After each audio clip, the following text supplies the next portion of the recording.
Domingo sem corrida da Fórmula 1, mas tem o Boteco F1 Podcast para falar das coisas que aconteceram durante a semana e também fazer um esquenta para o GP de Mônaco. Afinal, essa semana começa, Race Week, como o pessoal fala por aí, né? E é uma corrida que eu vou te contar. Quem é fã da Ferrari já está começando a semana esfregando as mãos. Será que finalmente vai sair essa vitória da Ferrari?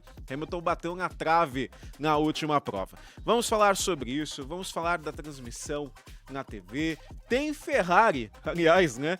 Falando na equipe italiana, tem Ferrari nova no mercado, causando polêmica, tem marca famosa chegando na Fórmula 1 e olha só que bacana. Para bater esse papo com a gente no Boteco F1 Podcast de hoje, está o Rafael Lopes, lá do Grupo Globo. Rafael, seja bem-vindo ao Boteco F1, como é que você tá? Tudo bem, Sérgio? Prazer é todo meu estar por aqui no Boteco F1. Um abraço para quem está ligado no podcast.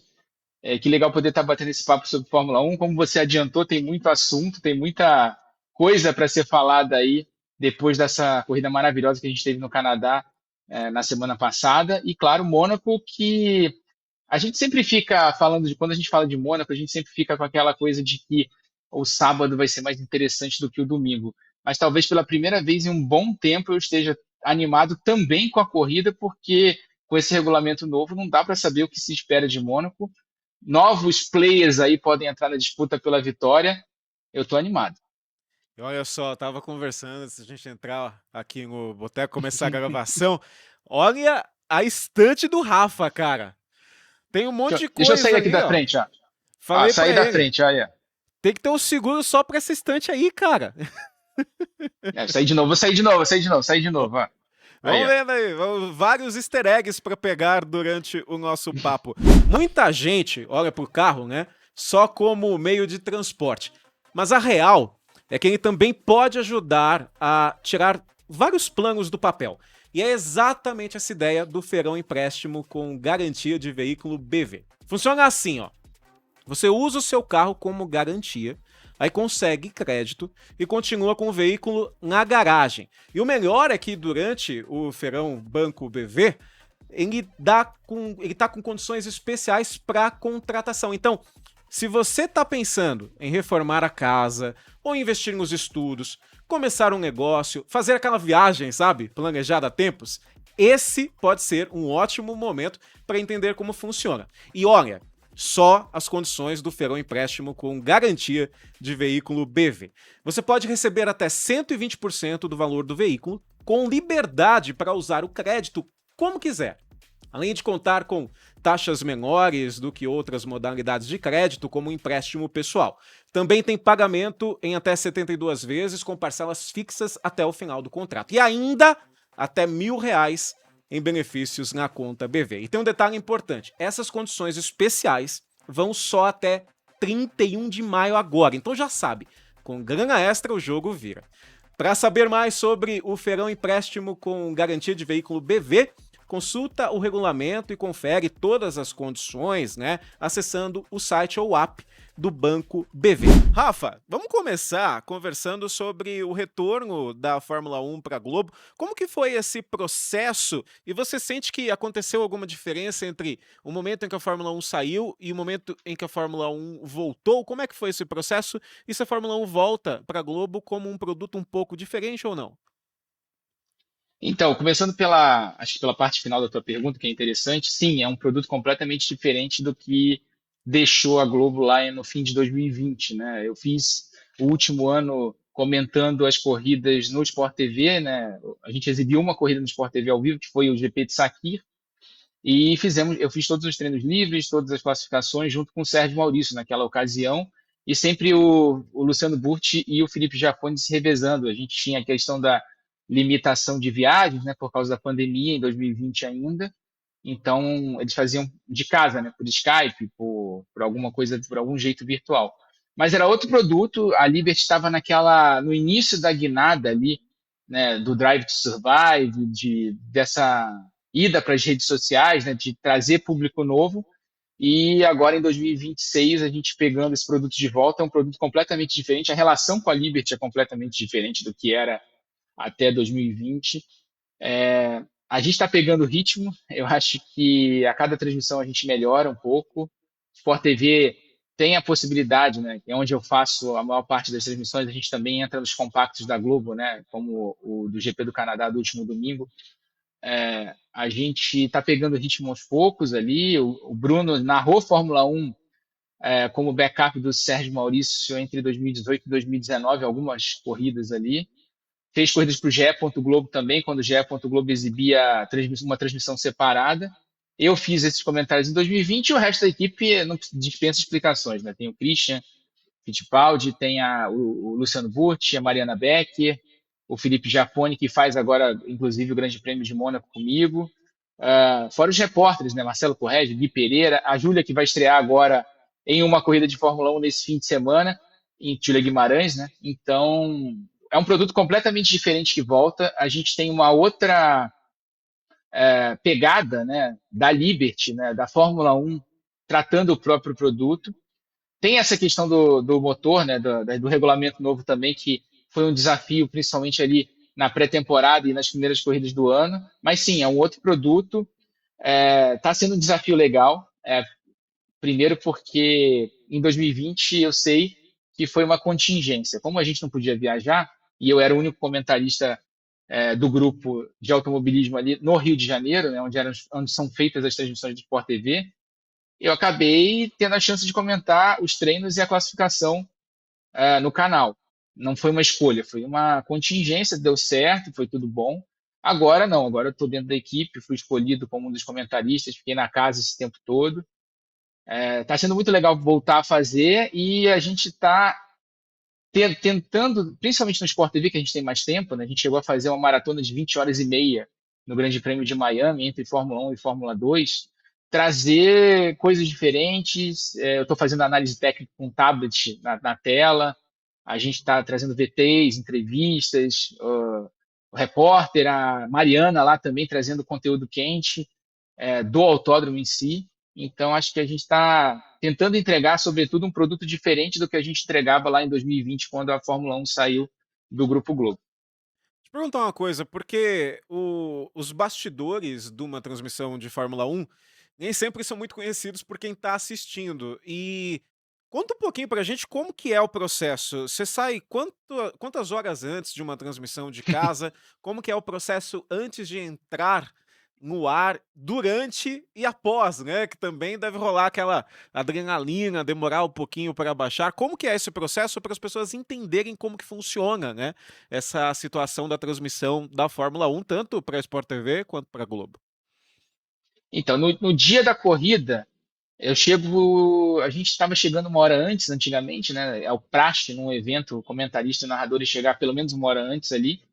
Esse ano eu já cheguei, as primeiras corridas que foram aquelas da madrugada, a gente chegava 3 horas antes, sendo que na primeira delas, na Austrália, a gente teve que fazer, além da transmissão dos treinos livres, a gente teve que fazer os pilotos do estúdio que ia estrear no domingo. Então, não tinha muita margem, os estúdios, esse estúdio que a gente usou até o Grande Prêmio de Miami era nos estúdios Globo, lá, também conhecido como Projac, lá em Jacarepaguá. Eu moro na Tijuca, aqui no Rio de Janeiro. A sede do Sport TV é na Barra, então são 3 lugares bem distantes um dos outros, né? Então eu tinha que sair, deixa eu ver, na sexta-feira da Austrália, do treino livre da Austrália, na quinta-feira, né, que foi na quinta, no horário de Brasília, eu saí de casa 4 da tarde. Então, 4 da tarde, aí fui pro piloto no Estúdios Globo 6 da tarde, né? A gente fez o piloto lá até às 8.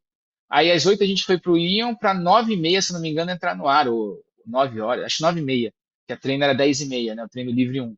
Então foi isso, mais ou menos. E aí fica treino livre 1, aí come uma pizza ali no intervalo com o pessoal, vai pro treino livre 2, que acabou 4 da manhã, se não me engano. Cheguei em casa 6 da manhã. É só para contar a primeira transmissão. Mas normalmente são 2 horas antes, a gente chega 2 horas antes lá. Como eu passei por produção antes, né? Fui repórter do site, depois fui produtor das transmissões ali, trabalhei com o Galvão, com o Reginaldo durante 7 anos. Eu acabo tentando me envolver mais um pouco com a parte de produção também. Então, por exemplo, eu já recebi essa semana, a gente tem feito sempre uma crônica eu tenho escrito sempre uma crônica para exibir ali antes da vinheta oficial, ou na sprint de sábado, ou na corrida de domingo, né?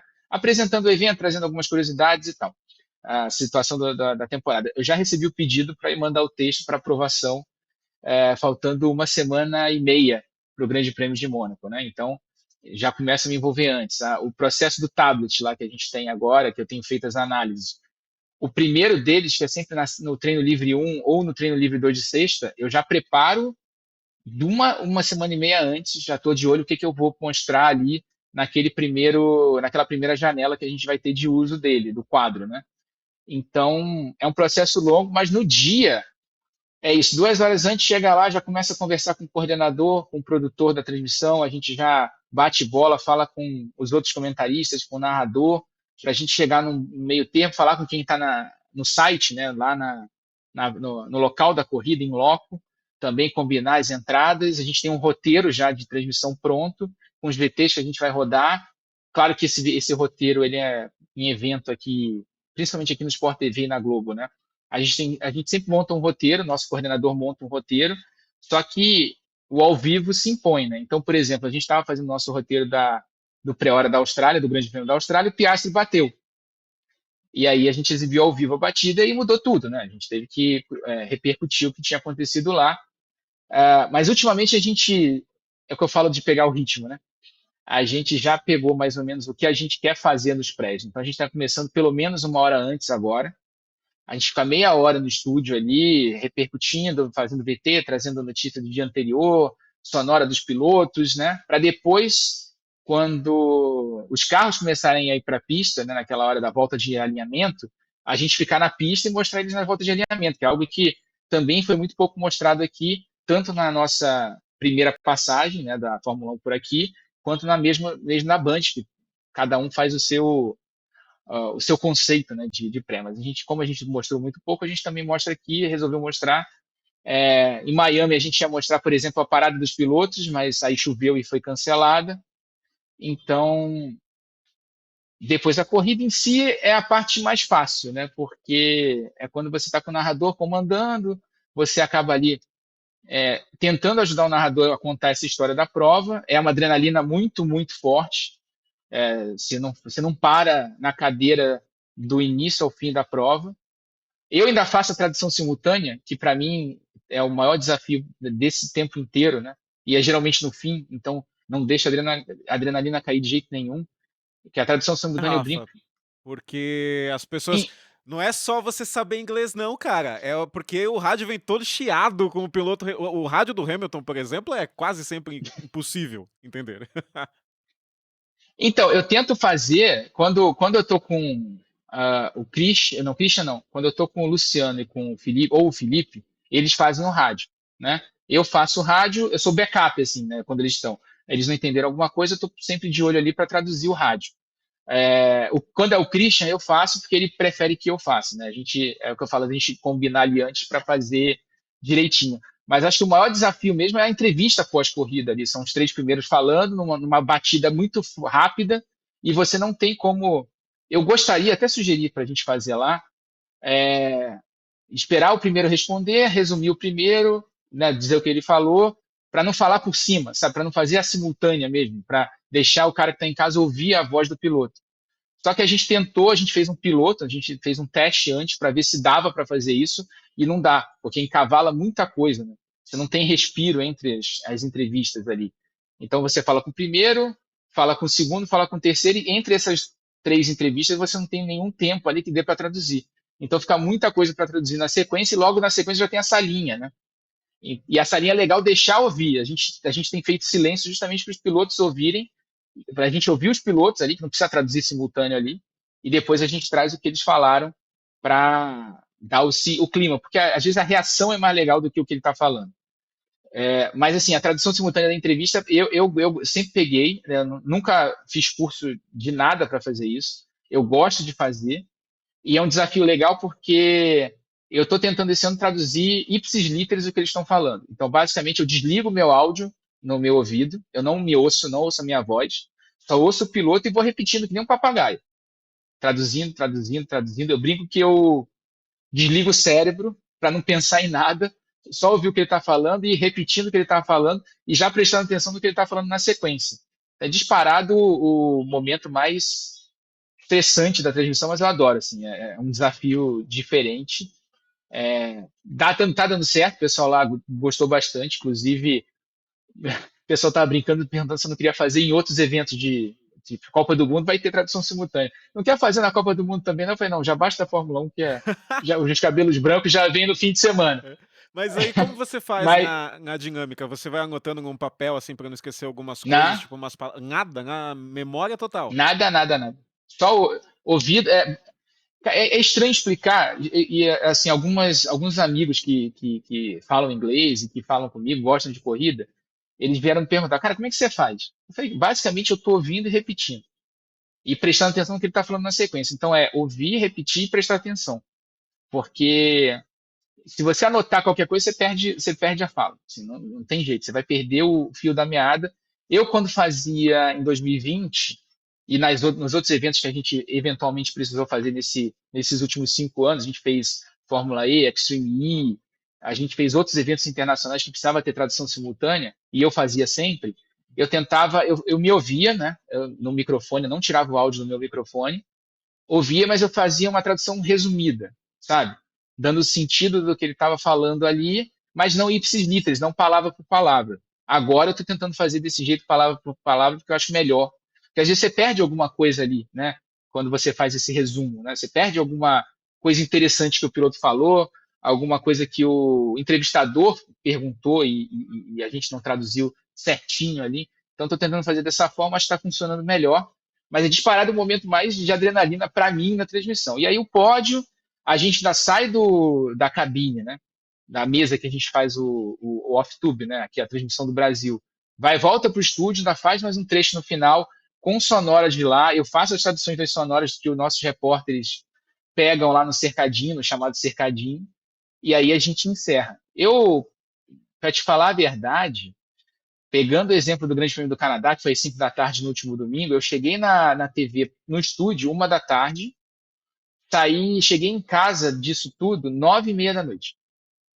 E só fui dormir coisa de 1 hora da manhã, porque a adrenalina estava lá no alto, não tem muito como baixar de uma hora para outra. E assim, eu adoro televisão, era um negócio que eu nunca imaginei fazer, por mais que eu quisesse, quando criança, né, quando você via o Reginaldo, eu queria ser o Reginaldo Leme, eu sempre falo isso quando eu tô, né, falando sobre a profissão. Eu queria ser o Reginaldo, né? Quando eu via na televisão, eu queria fazer o que o Reginaldo fazia. Mas assim, essa é aquela coisa de sonho, né? De criança, tá, nunca vou chegar lá, vai ser difícil, né? Se eu trabalhar com isso já tá bom. E ainda mais morando no Rio, né? Fórmula 1 e automobilismo é um esporte muito mais. Tem o ambiente, né? O meio ambiente do esporte está muito mais em São Paulo, o ecossistema, era a palavra que eu estava procurando. Está muito mais em São Paulo do que aqui, né? Aqui tem quase nada, nem autódromo a gente tem mais. Mas aí acabou que pintou uma vaga no GE. Globo quando eu estava com 2 meses de formado para ser setorista de Fórmula 1, eu fui para lá. Depois pintou uma vaga de produtor na TV, eu fui para lá e aí descobri que eu adorava switch, eu adorava sentar no switch e fazer o controle da transmissão, uma adrenalina talvez tão grande quanto a de sentar e pegar um microfone e falar no ar. E depois pintou essa chance de ser comentarista no Sport TV e aí chegou a Fórmula 1 e as coisas se encaixaram.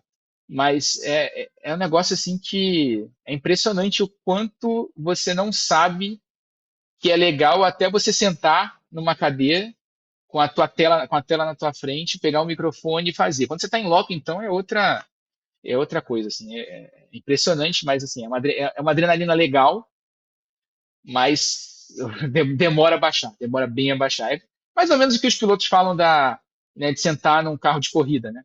Depois que você sai do carro, demora bastante para baixar a adrenalina. Claro que não tem o perigo, né, de você sentar num carro de corrida, mas é uma função que demanda muita responsabilidade de quem está fazendo.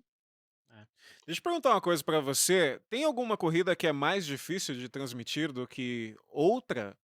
E já teve alguma prova esse ano que foi mais desafiadora por questões ali de início, meio, processo? Conta um pouquinho dessa parte.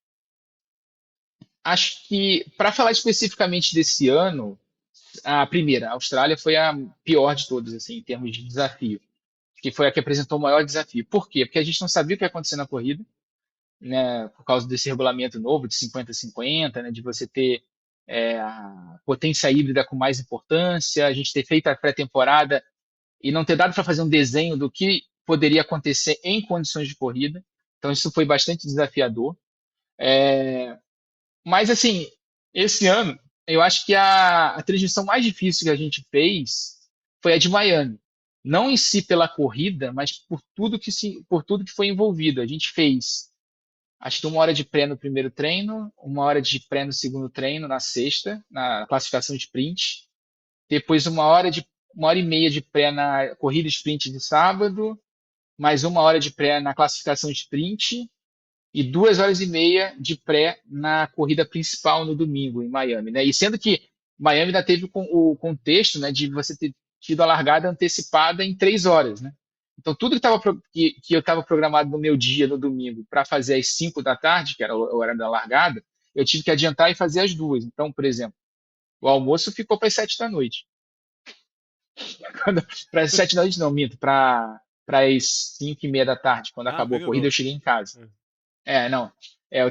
Do Canadá é que ficou para 7 da noite porque eu fiz um pedido nesses deliveries na vida, que é 2 horas antes da gente entrar no ar, e o negócio chegou na hora que eu entrei no ar. Eu falei, pô, Não, aí aí é não. difícil. Entrou com Aí eu fome no fui já, ar, aí eu aí fui. não dá. Então, isso é legal porque não dá fome. Ah, boa. É, é, é, acontece uma coisa. Eu estava falando da adrenalina. Acontece uma coisa assim, e talvez por isso seja tão apaixonante fazer isso, que, cara, você desliga. Simplesmente você desliga. Você não, você tá, eu, pelo menos, funciona comigo assim. Eu estou focado no que está acontecendo ali, no que a gente tem que fazer por exemplo, a gente recebe esse roteiro que eu te falei do nosso coordenador no dia anterior ali à noite, né? Então eu já sei mais ou menos o que eu vou fazer, o que eu vou falar, onde eu vou falar, o que eu preciso fazer de diferente. Então eu estou concentrado nessa parte, né? Nessa parte de fazer o comentário certinho no momento certo. A análise que eu te falo com tablet também está espelhada já, né, num ponto determinado do roteiro. Então, cara, você não pensa em outra coisa a não ser no que você está fazendo ali.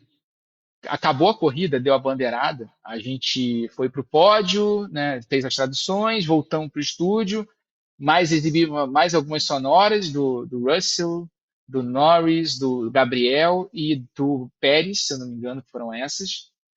E aí acabou a transmissão. Quando acabou a transmissão, foi por volta de 7:30 da noite, aí bateu a fome. Veio Impressionante daquele como jeito, bloqueia imagino. tudo.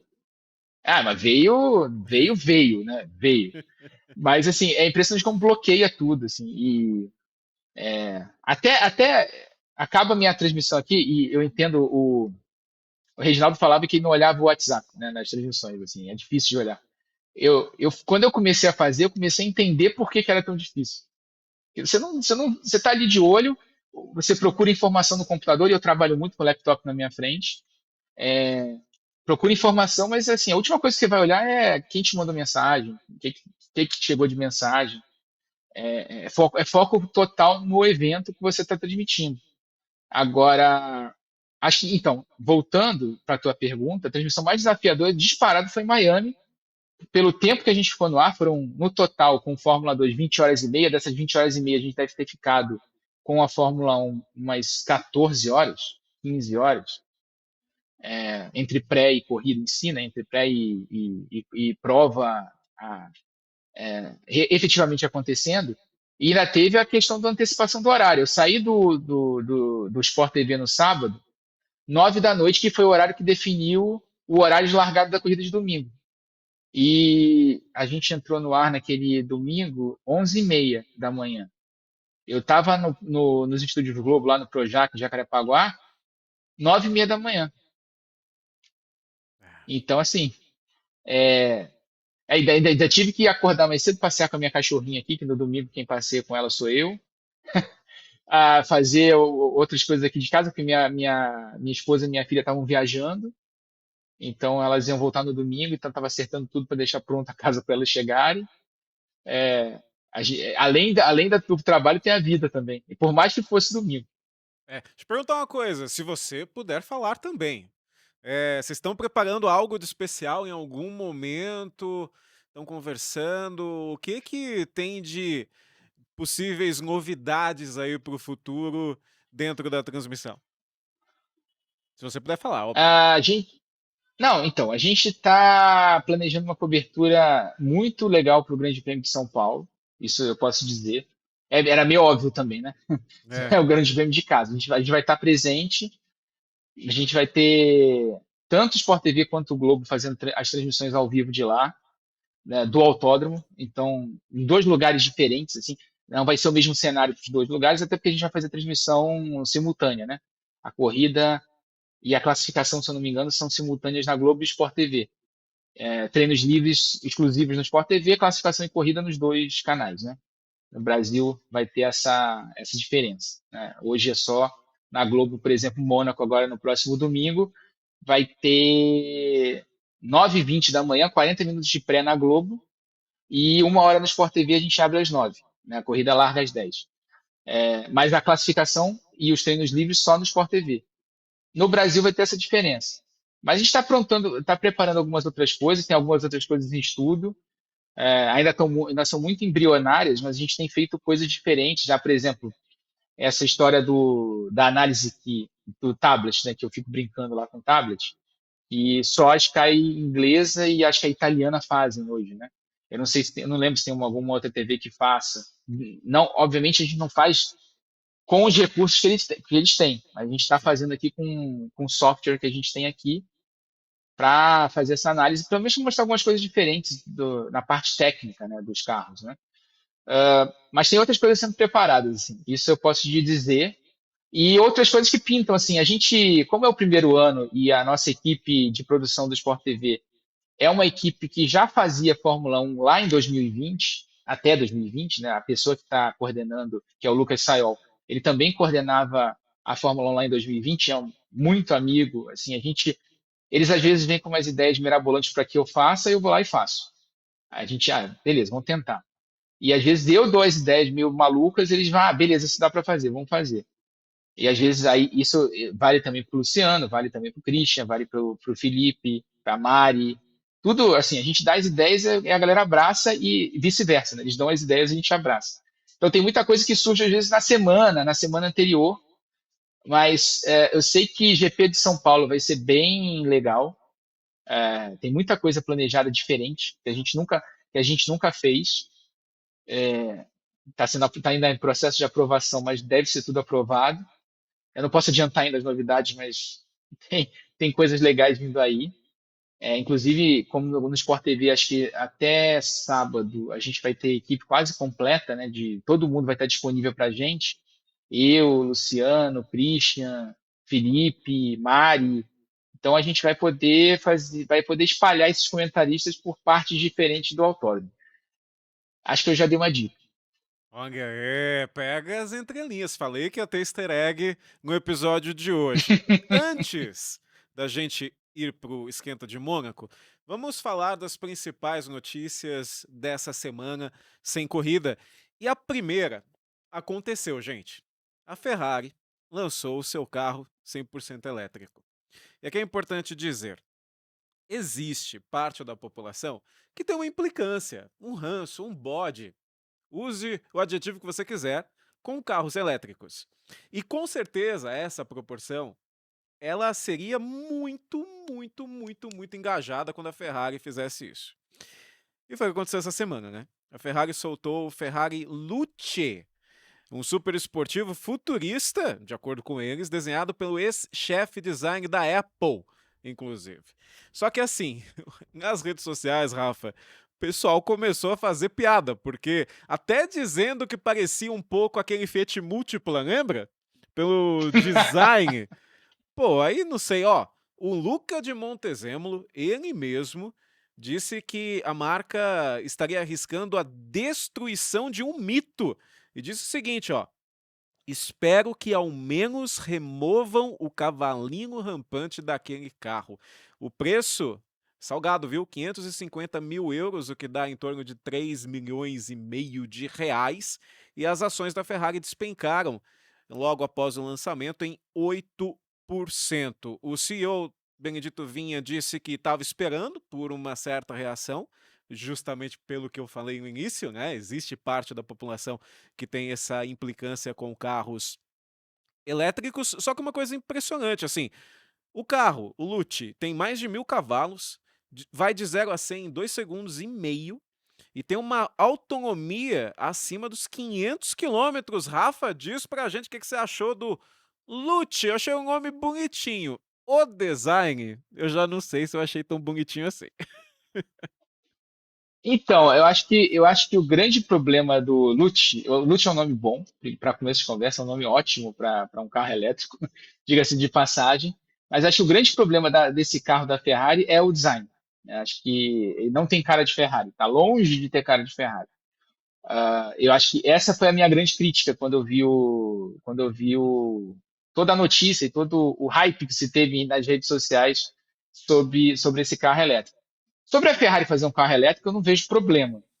Inclusive, né, você tem esportivos como o AMG GT elétrico, né, que é extremamente rápido, as baterias. Quando eu lembro que o Top Gear, né, do Jeremy Clarkson, né, ainda Sim. tinha a formação clássica do Top Gear, eles fizeram um teste do AMG GT elétrico com a AMG GT normal. Eu não lembro se já era o Top Gear ou se já era o Grand Tour do Prime Video, mas foi um dos programas que Clarkson e o Hammond e o May fizeram.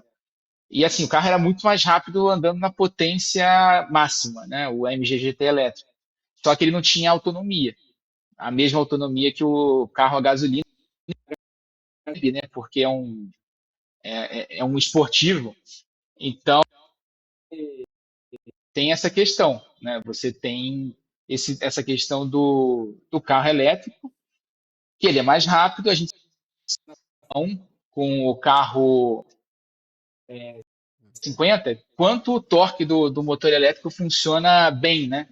Funciona Sim, é o ponto o torque positivo, né, do gerado carro, pelo né, motor a Rafa? combustão. Então, eu não vejo problema e entendo também o preconceito que as pessoas têm em relação ao carro elétrico.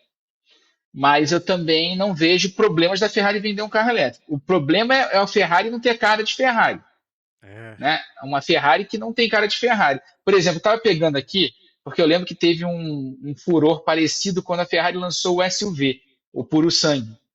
Ah, Ferrari SUV, como assim uma Ferrari SUV? Aí você vai ver o design do Puro Sangue, tem cara de Ferrari, por mais que seja um SUV. E tanto é que diminuiu bastante o ranço, né, das pessoas em relação ao Puro Sangue, né, o SUV da Ferrari.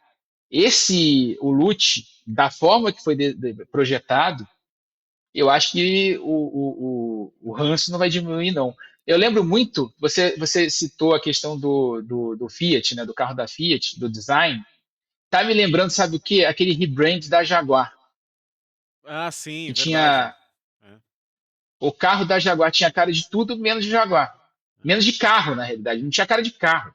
Parecia um brinquedo de plástico. Assim, de novo, eu não tenho nada contra carro elétrico. Pelo contrário, se eu tivesse, né, o dia que eu precisar trocar meu carro aqui, que funciona muito bem, é um baratinho a combustão, eu trocaria talvez por um híbrido ou por um elétrico pela questão de economia de combustível, pela, né, autonomia que está cada vez maior dos carros elétricos. Não tem problema nenhum com carro elétrico, zero, zero problema. Agora, quando você fala de uma marca mítica como a Ferrari, como a Jaguar, que eu citei agora do rebrand dela, você precisa, obviamente, tentar atingir os públicos novos, mas sem esquecer a tradição. Não adianta você fazer um carro que não tem a cara de Ferrari representando a Ferrari nesse mercado novo. Óbvio que você vai ter um ranço, uma rejeição grande, né? E aí você chega ao ponto de que, você mesmo citou o preço, 550 mil euros, né? Quem vai comprar um carro de 550 mil euros a não ser o próprio consumidor que já consome Ferrari, né? Então, você já tem uma barreira aí para que esse carro tenha aceitação no mercado e dá para entender porque que as ações da montadora caíram no dia seguinte. Tem cara de tudo menos de super esportivo, viu, Ferrari? Não sei o que aconteceu aí com o pessoal de design, não sei se foi a contratação do design da Apple, mas tem mais cara de Ah, Fiat real. Eu não estou sendo desrespeitoso com a Fiat, do que de Ferrari, né? Tem mais cara de carrinho normal ali do que realmente um modelo que faz isso, né? 1.000 cavalos, 0 a 100 em 2 segundos e meio. Foi o que o pessoal comentou muito do Ferrari Lute. Você compraria um Lute se você pudesse? Fala para mim nos comentários. Para falar, eu tive. Pelo menos eu tive. Vai ô, virar colecionador sério. daqui a um tempo, né? Acho que o melhor exemplo do carro super esportivo elétrico foi esse que eu citei do AMG GT. Era um carro igual ao AMG GT a combustão, só que com motor elétrico. Pronto. É um carro lindo, eu gosto do AMG GT, inclusive o GT Black Series é o que está sendo usado hoje pela Fórmula 1 como safety car, né? É um Sim. carro lindíssimo, um carro mega esportivo, tem cara de carro, tem cara de esportivo, é rápido e pronto. Você não tem muito o que inventar na realidade. Quando você. E não tenho nada contra o chip designer, o A-chip designer da Apple, não tenho nada contra. Mas a Apple sabe desenhar tablet, celular, laptop, MacBook, né? Que são os MacBooks da Apple. Cara, carro é outra parada. Assim, cada um tem sua especialidade. Imagina o Adrian Newey projetar um celular. É, ia quebrar um pouquinho. Ia ser rápido, mas quebraria um pouquinho. Desculpa, desculpa, Ele Henrique. ia ser, Desculpa. Não aguentei. ia ter problema de refrigeração. Ia ter É, problema de refrigeração, certamente. todos os componentes iriam estar apertados dentro do celular, que seria fininho, fininho. Ó, falando de design, a gente tá no clima. Porque assim, tá todo mundo esperando. O que, que vai acontecer com a Alpine? Vai ser vendida? Mercedes vai comprar? Não, é a BYD. E aí, do absolutamente nada essa semana, a Alpine anuncia a Gucci. Só isso. A Gucci como patrocinadora principal a partir de 2027. O valor ao todo, né, por 3 temporadas, 150 milhões de dólares. O que eu achei mais legal desse anúncio é que o Briatore tem uma cara de quem usa Gucci, né? Aí eu já vi um monte de montagem acontecendo assim, com o Briatore com aquele cabelo branco, esvoaçante, com a pinto aqui do lado, com o braço assim, sabe? Cruzado, o Gasly também. Que loucura, assim, provavelmente nós teremos um carro com uma nova cor no ano que vem.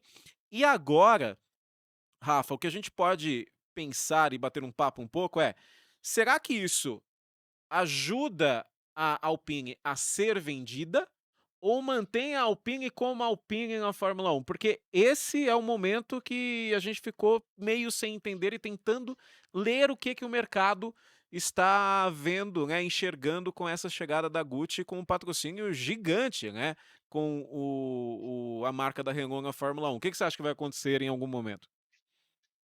Eu acho que facilita a venda. Você tem um patrocínio desse tamanho, né, já atrelado por mais 3 anos, então você tem uma facilidade aí melhor para encontrar um comprador para a equipe, sem dúvida alguma. Eu vejo como uma resposta da Gucci e de outras marcas de luxo a entrada da Louis Vuitton na Fórmula 1, né? Como o Chandon, com a própria marca Louis Vuitton, o case do troféu, né? Eu acho que é o mais visível na questão, além das placas de pista, obviamente, mas você vê que o case do troféu de cada uma das corridas é um case Louis Vuitton, né? Então você tem praticamente, é basicamente uma resposta dessas marcas, dessas outras marcas de luxo, à tomada de assalto da Fórmula 1 pela Louis Vuitton. Então você vê que a Gucci teve interesse, vai investir uma grana pesada para colocar a marca dela como title sponsor da Alpine.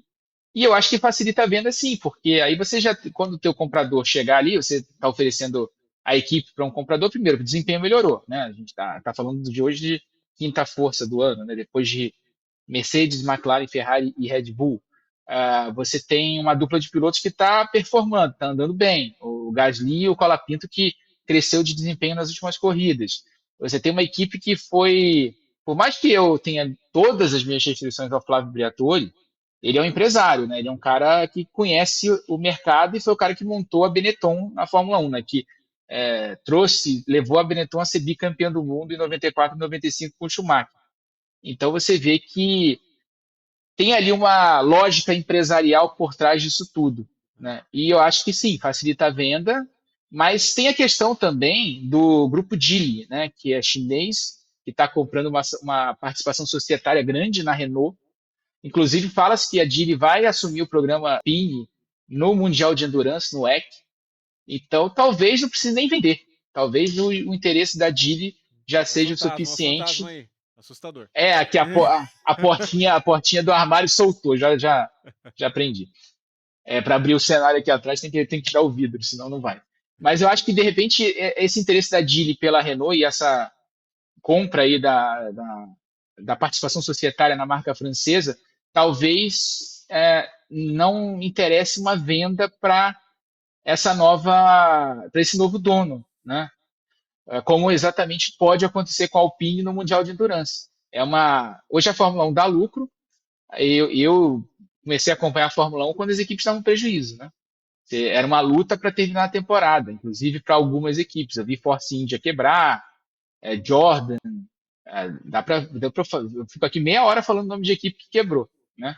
Sim. Então, hoje você tem nesse sistema da Fórmula 1, que é o sistema de franquia, uma vaga na Fórmula 1 ficou muito valorizada, né? Todas as equipes têm uma participação parecida no corte do bolo, claro que de acordo com a posição do campeonato, mas também tem a questão de que as piores ganham mais tempo para desenvolver o carro no túnel de vento, no CFD, você tem uma verba um pouquinho maior ali para desenvolver o carro, né? Agora, esse regulamento de motores também, que tem a questão do ADU, né? Do Additional Development and Upgrades Opportunities. Eu fiquei decorando isso tem uns 3 dias, né, E para você falar esse chegou a nome pensar direitinho. alguma forma de traduzir isso daí? Eu fiquei um tempão pensando, não encontrei nada. Eu fui no literal, oportunidade de melhoria e avanços de motores, né? Se não me engano, additional upgrades and opportunities. Mas é muita coisa, É, né? op- é difícil. Vamos no ADU. ADU é bom porque a gente só explica. É aquele regulamento, aquela parte do regulamento que deixa a montadora que está a mais de 2% do desempenho do motor a combustão do melhor, evoluir seu motor a cada 5 corridas. Pronto. Resolveu. É uma Resolveu. explicação grande? É uma explicação grande? É uma frase grande, mas pelo menos acho que desenha para. É mais fácil para explicar, porque é realmente algo bem complexo para quem está assistindo. Mesmo a gente que é viciado nesse negócio, mesmo a gente que é consumidor ávido desse negócio, é difícil de entender e de explicar. Agora, para completar a história da Alpine, eu acho que facilita a venda.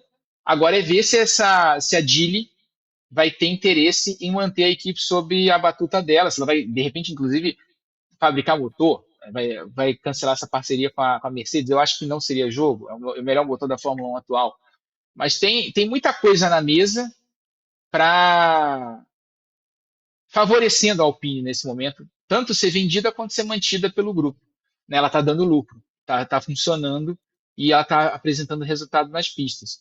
E eu fiz, para encerrar com uma brincadeira, essa frase sobre a Alpine, você falou do Briatore vestindo Gucci, né? Eu imagino o Briatore vestindo Gucci, aliás, aquela bolsa da Gucci, né? Carregando pelo paddock, mas super imagino. Agora, ele me lembra a Miranda do filme do Diabo Veste Prada. Seria o Diabo Veste Gucci? É. Ih, rapaz, ó. O mais louco, Rafa, é que a gente escuta o Briatore pela primeira vez na Fórmula 1 com a Benetton, né? Então, uma marca também envolvida com roupa e agora o cara traz a Gucci depois de 30 anos, 94 estamos em 30, né? Ou já é 40? 40, né? Eu vou te. 84 para São 30. 42 anos, se eu não me engano. É, Não, é que a Benetton entra na Fórmula 1 em como 85, patrocinadora né? da Toleman em 85, é. É. E aí acho que ela compra a Toleman em 86. Então a gente está falando de 40 anos. Que loucura, esse é 40 anos. senhor Flávio Briatore, hein? Vamos ficar de olho, muita gente vai ser o papo do ano que vem. Qual vai ser a cor da Alpine? Já tô vendo, já tô prevendo. Preto e Vamos marrom. fazer, Aquele preto e marrom da Gucci. Preto e é, marrom da Gucci, pronto. É vamos fazer o fácil. esquenta de Mônaco, porque assim, iluda a gente, Rafa, é o seu momento. É dobradinha da Ferrari, né? Olha, eu o pessoal da produção arrumou um bolão para a gente fazer esse ano, dar os nossos palpites, e não tem prêmio, mas tem um ranking, né? Eu estava em terceira, acho que depois da última corrida, devo ter caído um pouquinho, porque eu errei, o Russell me ferrou no domingo, né? Mas tudo bem, deixa quieto. Aliás, o motor do Russell me ferrou, né? Não foi o Eu ia Russell. falar isso, pô. É, Não machuca o garoto, não, pô. pra, Não, e eu quero que eles continuem se estapeando na pista, tá legal pra caramba aquela disputa deles dois ali, Antonelli e Russell, tá muito legal. Ah, mas eu terminei, acho que a transmissão de domingo, falando justamente isso, que talvez seja a maior chance da Ferrari vencer uma corrida nessa temporada. E os pontos fracos do carro da Ferrari em pistas como, por exemplo, Miami e Canadá, são os pontos fortes da Ferrari numa pista como Mônaco, que é a questão do turbo menor, né? Você não tem uma velocidade tão grande de reta, mas tem uma retomada muito boa. Eu lembro que eu estava vendo o Grande Prêmio da China e estava prestando atenção nisso, né?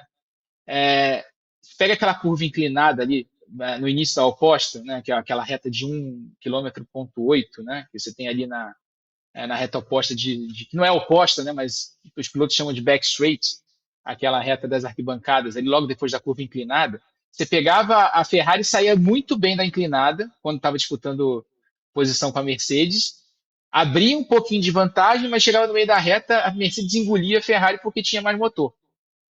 Então, todo esse problema de turbo menor que a Ferrari adotou por causa da largada, que deu uma vantagem para ela nas primeiras corridas do ano, no início das provas, mas não sustentou uma possibilidade de vitória ali contra a Mercedes, vai ser uma grande vantagem em Mônaco, porque você não tem velocidade. Qual a reta que você tem em Mônaco?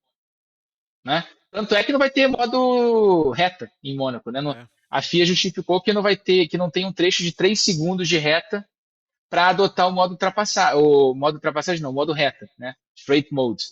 O modo ultrapassagem vai ter na reta dos boxes, lá onde era o DRS, o acionamento, né? A detecção vai ser ali na Anthony Nogues, na última curva. Aliás, isso é bem Então, confuso, né, Rafa? Só para também dar contexto, porque aqui agora tem gente que a gente tá falando? O carro não vai baixar a asa, entendeu? Em Mônaco, né? isso, O boa. carro só vai ter a ajuda da bateria para tentar se aproximar do carro da frente, que vai ser no túnel, né? Como você disse. Assim, também a gente tem que lembrar que esse ano as asas móveis são justamente para ajudar na gestão de bateria, né? Para que você não tenha aquela resistência ao ar que a asa normalmente posicionada tem, né? E você gasta mais bateria quando você tem mais resistência ao vento. Então, a asa baixa é justamente para que a bateria dure mais tempo nas retas e nos trechos onde é permitido o acionamento desse modo reta, né? Para você ter mais velocidade. E todo mundo aciona da mesma forma. Então, né, não tem uma vantagem como era no DRS. A vantagem esse ano é via bateria pelo modo ultrapassagem e você pode usar na volta inteira, não só num trecho mais pré-determinado como era até o ano passado. Né? É uma das mudanças desse regulamento. E se falava já lá desde o início do ano que em Mônaco não teria isso, né, por questão de segurança. E foi confirmado essa semana pela FIA que não vai ter realmente, vai ter o modo ultrapassagem, uma dúvida é sobre o boost, né, que também confere uma potência maior e permite também que o piloto da frente defenda a posição no caso de uma disputa. Não se sabe ainda se o boost vai ser acionado, mas pelo que eu entendi, vai. Então, é interessante porque não é uma pista complicada em termos de energia, pelo contrário, tem muita freada, tem muito ponto para recuperar. Não tem trechos de aceleração grandes, como a gente viu no Canadá, em Suzuka, principalmente, que foi, acho, o grande ponto baixo da temporada nesse sentido. Por isso tudo, eu vejo a Ferrari sim com chances de vitória. Eu diria, inclusive, com um certo favoritismo. Agora, se isso vai se confirmar na pista, a gente vai ver a partir de sexta-feira. Mas voltando ao palpite que eu te falei, né, que a gente tem um campeonato, eu vou de Leclerc na pole e Hamilton para a vitória.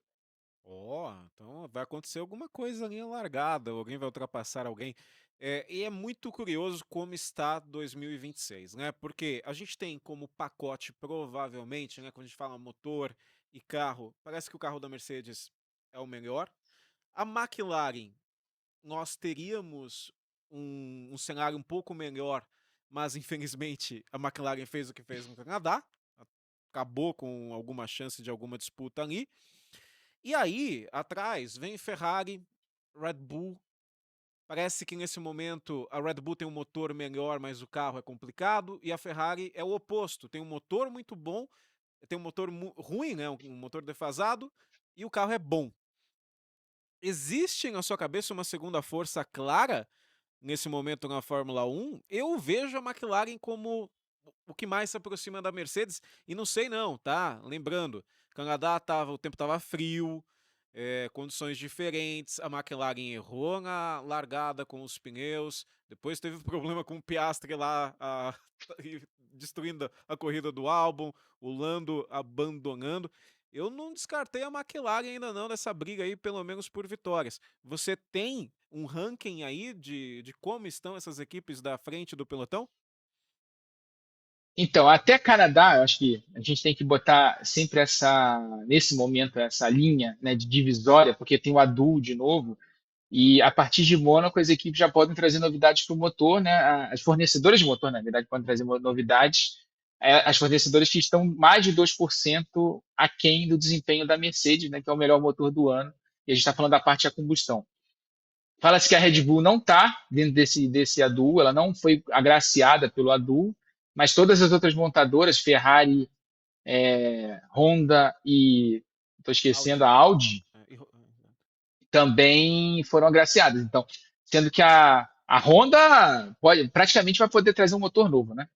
Tá mais de 10% atrás, né, da Mercedes. É impressionante, né, a fase da Honda aí nessa temporada. Um pouquinho de culpa do Adrian Newey. Eu adoro o Adrian Newey, achei ele um gênio, o maior cara projetista da história da Fórmula 1, maior até do que o Colin Chapman, mas claramente as diretrizes que ele deu para a Honda para ajustar esse motor, para ajeitar esse motor, né, de acordo com o carro que ele projetou, não funcionaram. Então, até o Canadá, eu diria que a ordem é Mercedes, McLaren, Ferrari, Red Bull, com Verstappen, tá? O Radiar andou até bem no Canadá, mas você vê que o Verstappen consegue tirar leite de pedra ali, né, com o carro. O que ele fez na disputa com o Hamilton no Grande Prêmio do Canadá é impressionante, porque você vê que o carro estava perdendo temperatura de pneu, e isso é uma deficiência do carro, né? Ele não gera temperatura. Ele funcionou muito bem com os pneus médios, quando foi para os duros, não funcionou mais, né? O carro perdia a temperatura em vez de ganhar temperatura nos pneus. Então, eu acho que a ordem até Canadá, e provavelmente Mônaco não vai mudar muita coisa, a não ser a Ferrari, né, porque é uma pista totalmente atípica em relação ao que a gente teve nesse início de temporada e o que a gente vai ter no restante da temporada. Então, até o Canadá é Mercedes, McLaren na segunda força, Ferrari em terceira força e Red Bull como quarta força. E Red Bull, de novo, com Verstappen. Em Barcelona, que é provavelmente quando todo mundo vai levar as novidades de motor, não vale a pena estrear em Mônaco, porque não é uma pista de motor, como a gente estava falando agora há pouco. Barcelona, a gente vai ter uma real noção de quanto a Ferrari, por exemplo, deu um salto adiante, quanto a Audi resolveu seus problemas de largada, e o próprio Gabriel Bortoleto disse que não é uma solução fácil, né? Você vai ter que fazer algumas coisas paliativas para tentar ajustar esse ano e pensar no campeonato do ano que vem de forma mais objetiva. E a Honda bom, a Honda eu espero que pelo menos deixe de brigar ali com a Cadillac para não ser a última força e entre nessa briga de meio de pelotão. É difícil, muito difícil, por todas as questões que a gente teve até agora, mas é o que se espera da Aston Martin. Tanto é que eles não estão levando novidades para pista nenhuma, né? Eles estão segurando as novidades, toda a revisão aerodinâmica para quando estrear esse motor atualizado. Mas sim, eu acho que nesse momento a gente pode cravar que a McLaren é a segunda força. E na Mercedes, hein? A gente já pode realmente ir para um lado de que o Kimi é mais rápido que o Russell e, pelo menos nesse momento, o Russell está tendo que suar um pouquinho para acompanhar ou andar na frente do Kimi? Ou o hype está exagerado? Eu acho que dizer que o Kimi está mais rápido do que o Russell, assim, absolutamente, em termos de velocidade pura, ainda é cedo.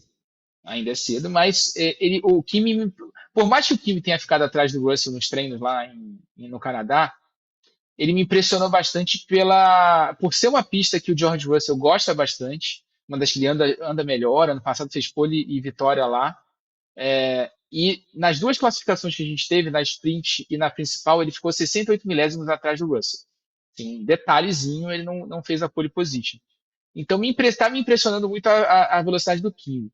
A vantagem que o Kimi tem no campeonato tem um pouco a ver com o azar do Russell, que perdeu uma vitória praticamente certa em Suzuka pela entrada do safety car numa hora errada, perdeu essa possibilidade de vitória no Canadá pela quebra do motor, né, que a gente viu uma falha na unidade de potência.